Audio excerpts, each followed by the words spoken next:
Pak. Selamat pagi, Mas Pagi, Denny. Pak Andre. Jadi Pak Andre sudah memantau di Sumatera Barat di wilayah mana saja, Pak? Ya, saya berkeliling di seluruh wilayah ya. Ya, Seluruh dapil Sumbar 1, Sumbar 2 yang tertimpa bencana. Saya baru pulang ke Jakarta barusan, Mas.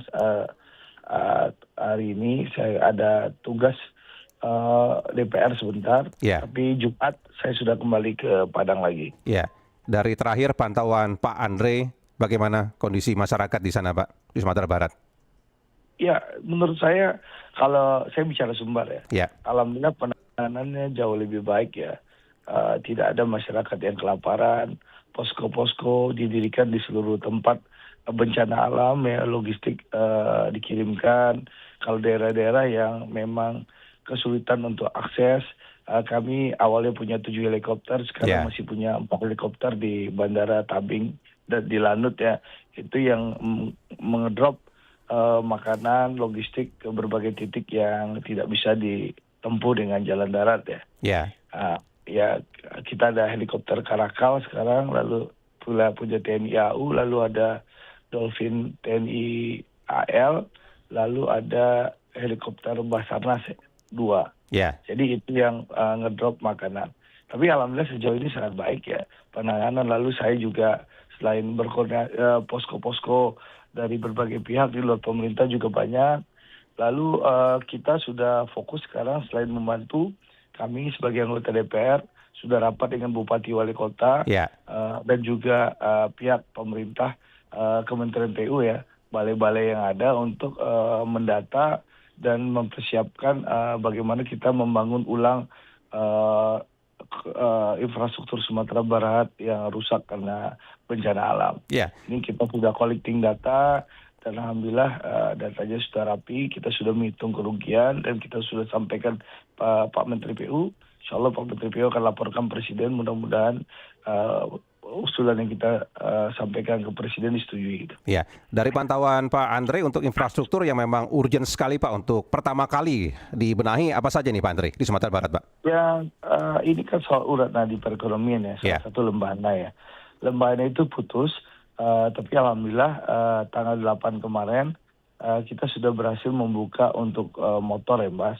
Motor sudah bisa melewati, tapi masih kami bagi 3 jadwal. ya, Pagi jam 6 sampai jam 8 pagi, lalu siang jam 12 sampai jam 1 siang, dan nanti sore setengah 5 sampai setengah 7. Kenapa kita bagi waktunya, kita batasi? Karena memang alat berat sedang bekerja ya, supaya kita targetkan selambat-lambatnya tanggal 16 Desember mobil bisa lewat. Ini untuk perbaikan sementara. Tapi insya Allah permanen selesai itu ditargetkan Juli 2026. Nah, kenapa kita kejar Lembana? Karena sekarang seluruh jalan keluar Padang itu menuju luar kota itu semua lewat Sitinjau Lawi. ya, Bebannya berat sehingga timbul kemacetan 10 sampai 12 jam. Nah, alhamdulillah motor sudah bisa lewat. Lalu yang kedua kita akan kejar mobil paling lambat 16 Desember. Lalu juga jalan alternatif yang punya Provinsi Malala. Saya 2 hari ini sudah berkunjung hari hari Minggu dan hari Senin. Minggu saya kunjung dengan Kepala Balai. ya, Lalu Senin kemarin saya berkunjung dengan Pak Menteri. Kita sudah bersepakat pemerintah pusat akan melakukan intervensi untuk membangun kembali Jalan Malala. Itu 400 miliar karena ini jalan alternatif selain Sitinjau Lawi, ya, Lembahanai yang merupakan jalan nasional. Kita intervensi Malala ini juga merupakan jalan alternatif dan itu kita hitung menghabiskan 400 miliar. ya. Jadi banyak hal ya, kita akan perbaiki jembatan, jalan, sekolah, perkantoran, puskesmas, madrasah, pesantren, rumah ibadah yang rusak, lalu PDAM yang rusak, dan banyak hal, Mas. Ya. Termasuk pemerintah sudah komitmen untuk melakukan relokasi rumah. Data rumah sudah dikumpulkan, kalau tidak salah ada 13.000 rumah yang rusak di Sumatera Barat dan insya Allah akan diperbaiki. Ya. Termasuk data sawah yang rusak dan tentu nanti pemerintah akan memberikan bantuan agar petani bisa kembali menanam sawahnya. Ya. Seperti itu, Mas. Dari pertemuan Pak Andre dengan para korban bencana termasuk di pengungsian, apa aspirasi mereka sampaikan ke Pak Andre, Pak? Ya, aspirasinya jelas ya, bagaimana anak mereka, ekonomi mereka bisa pulih. Ya. Itu yang pertama ya. Mereka selama ini bertani, mereka ingin sawahnya bisa pulih kembali, lalu anaknya bisa sekolah kembali, lalu bagaimana rumahnya ke depan bisa dibantu untuk dibangun oleh pemerintah. Intinya itu, Mas. Nah, Pak Andre, ini kan ada rencana dari pemerintah memberikan bantuan 4 miliar rupiah ya kepada kabupaten kota yang terdampak. Nah, ini agar memang bantuannya maksimal. Bagaimana ini? Harusnya, Pak Andre. Ya, menurut saya itu kan langkah yang baik ya. Pemerintah selain memberikan bantuan yang banyak ya. Ya, Saya bicara konteks Sumatera Barat saja ya, ya. Sumatera Barat. 2 hari yang lalu KRI sudah datang lagi melalui kapal ya, bantuan logistik begitu banyak. Lalu kemarin juga dalam 2 hari lalu juga saya lihat berbanyak Hercules yang datang lagi, belum bantuan-bantuan yang lain ya.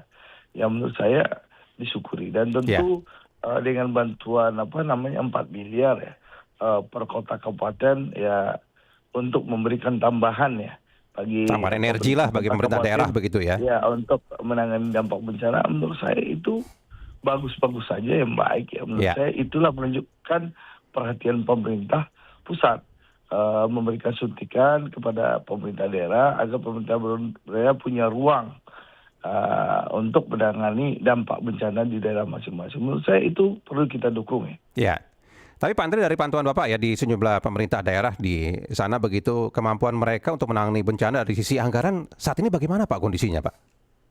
Ya, kalau saya bicara konteks Sumatera Ya, Barat, Sumatera Barat saja Pak. saya lihat ya, saya bicara konteks saya lihat Pemprov, pemerintah kota, pemerintah kabupaten di Sumatera Barat tidak ada yang mengeluh ya. Ya, Mereka bekerja keras dan melihat bahwa dukungan pemerintah pusat sangat konkret ya. Ya, dari hari pertama bahwa pemerintah pusat hadir ya, lalu presiden sudah datang, wakil presiden juga sudah datang, lalu berbagai menteri juga sudah datang, dan bantuan juga mengalir sangat deras ya. Tidak ada yang kurang gitu. ya, Lalu bantuan untuk membuka jalan-jalan yang putus, memulihkan listrik, sinyal, itu sangat jelas di Sumatera Barat. Kami tinggal 2 jorong di Sumbar yang masih belum dialiri listrik. Tapi meskipun listrik PLN belum pulih, ada di beberapa jorong ya, kita sudah mengirimkan genset di Nagari-Nagari atau jorong yang tiang listriknya belum terpasang. ya, Kenapa tiang listrik belum terpasang? Karena lokasinya masih berlumpur dan tertutup. Tapi alhamdulillah ini kerja keras. ya, Teman-teman PLN dibantu oleh TNI dan Polri lagi berjuang. ya, Tapi meskipun itu kita sudah kirim genset, Mas. Gitu. Untuk BBM pun tidak ada masalah. Seluruh SPBU di Sumatera Barat sudah terisi oleh BBM. Hanya memang karena kita kesulitan jalur ya, karena padatnya Sitinjau Lawi. ya, Karena itu satu-satu. Kadang sering antrian di SPBU karena truk tangkinya terlambat datang. Karena antrian yang begitu berat di Sitinjau Lawi. ya, Tapi dari stok BBM sangat cukup. Kita punya 12 hari ke depan. ya, Stok itu terjaga di Sumatera Barat. Dan SPBU sudah beroperasi secara full di seluruh wilayah Sumatera Barat. ya. Nah, ini kan tidak bisa ditangani oleh pemerintah pusat atau pemerintah daerah sendiri ya, Pak Andre ya. Masyarakat Sumatera Barat sangat terkenal dengan keguyubannya, terutama masyarakat di perantauan. Bagaimana Pak peran serta dari Ya, masyarakat perantauan untuk ya. membantu saudaranya di Sumatera Barat dari pantauan Pak Andre? Jadi saya melihat bagaimana ya rasa persaudaraan itu, Mas. Misalnya saya ke Palambayan, Ya, saya ingin bantuan ke Melayan, lagi jalan kaki saya meninjau lokasi, itu banyak mobil-mobil datang. Saya tanya dari mana? Misalnya ada dari kota kabupaten di luar titik bencana alam. Lalu saya tanya, itu perantau-perantau datang ngirimin bantuan ya, dari lalu organisasi Minang seperti Ikatan Keluarga Minang yang saya pimpin ya, Mas. Saya kebetulan Ketua Umum Dewan Pimpinan Pusat Ikatan Keluarga Minang itu sudah mengumpulkan uang hampir 1 miliar. Insya Allah itu tahap pertama. Besok hari Jumat bantuan tahap pertama itu akan dikirimkan. Ya, karena kita memilih sengaja tahap pertama ini setelah bantuan logistik datang, kita ya, akan mengirimkan bantuan yang lebih di luar logistik ya. Apakah nanti ada kasur, baju sekolah, itu lagi dikaji oleh teman-teman. Jadi bantuannya alhamdulillah sangat banyak ya. Saya bersyukur masyarakat Minang, Sumatera Barat di perantauan juga memperhatikan dunsananya yang tertimpa ya. musibah di kampung halaman. Jadi semangat gotong royong inilah yang memang harus terus digelorakan begitu ya, Pak Andre ya? Ya, ya alhamdulillah. Saya bersyukur bahwa penanganan lebih baik, lalu juga pemerintah daerahnya, kota, kabupaten, provinsi, dan juga pemerintah pusat sangat perhatian sama Sumatera Barat. Jadi Ya.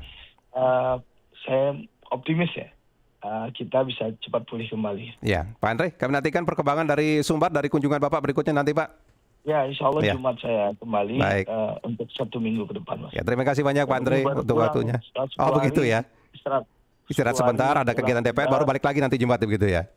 Ya, Jumat saya balik Ya. lagi untuk minggu ke depan. Baik, kami nantikan perkembangannya Pak Andre. Terima kasih banyak Pak waktunya Pak. Selamat pagi. Terima kasih, pagi. Demikian tadi anggota DPR RI dari Dapil Sumatera Barat 1 Andre Rosiade.